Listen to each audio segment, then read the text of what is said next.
ఆ భార్యాభర్తలు తమ ముగ్గురు కొడుకులకు కష్టమనేది తెలియకుండా పెంచారు.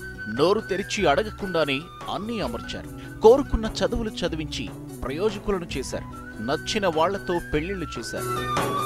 పోనీలే బిడ్డలు కదా అని ఎక్కడికక్కడ ఊరుకుంటే ఇష్టం వచ్చినట్టు టార్చర్. కోడళ్ళు కొట్టారు, అమ్మగుడు కొడుకులు కొడుతున్నారు.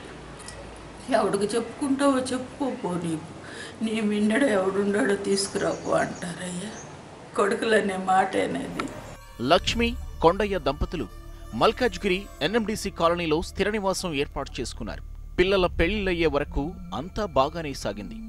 ముగ్గురు పిల్లలు పెళ్లి చేసుకోగానే వేరు కాపురం పెట్టారు. గతేడాది కొండయ్య మంచం పడితే పట్టించుకున్నవారే లేరు. అనారోగ్యంతో తండ్రి చనిపోగానే ఆస్తిపాస్తులపైన ఎప్పటినుంచో కన్నేసిన గద్దల్లాంటి ఆ కొడుకులు ఇంటిపై వాలిపోయారు. రాసి పొలము ఇల్లు అంతా రాసి అని అడుగుతున్నారు. పొలమేమి లేదయ్యా. అప్పటిదాకా ఎక్కడెక్కడో ఉంటున్న వారు అద్దెకున్న వారిని ఖాళీ చేయించి తమ తమ కుటుంబాలతో కాపురం పెట్టారు. కన్న తల్లిని ఇంటిపై ఉన్న రేకుల షెడ్డులోకి గెంటేశారు. ఆస్తి పంపకాల కోసం అమ్మని ఆరాళ్లు పెడుతున్నారు. నన్ను కన్న తల్లిగా పట్టించుకోవటం లేదయ్యా. వాళ్ళు పట్టించుకోకుండా వాళ్ళ ఇష్టానికి మాట్లాడి వాళ్ళు నాకు కూడు పెట్టడం లేదు, కొట్టడం.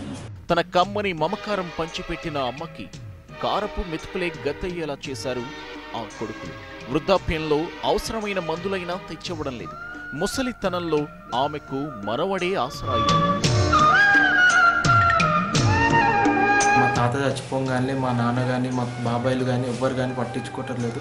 ఇప్పుడు ఆమెను ఏమున్నా కూడా ఆమెను మంచి చెడ్డ అంతా నేనే చూసుకుంటున్నాను. పేగు తెంచుకు పుట్టిన పుత్రుల నీచ ప్రవృత్తి గురించి పోలీసులకు ఫిర్యాదు చేసినా ప్రయోజనం లేకుండా పోయిందని వాపోతోంది వృద్ధురాలు. పోలీసు వాళ్ళు ఏం పట్టించుకోవటం లేదు. కంప్లైంట్ ఇచ్చినా కూడా నీకు ఆ పిల్లల్ని జాగటం చేత కాదని ఇంకా పట్టించుకోకుండా రాలేదు. లక్ష్మి కష్టాలు కడతేరాలంటే తల్లి గొప్పదనం తెలుసుకుని ఆ కొడుకుల మనసైనా మారాలి, లేకపోతే చట్టమైనా సాయం చేయాలి.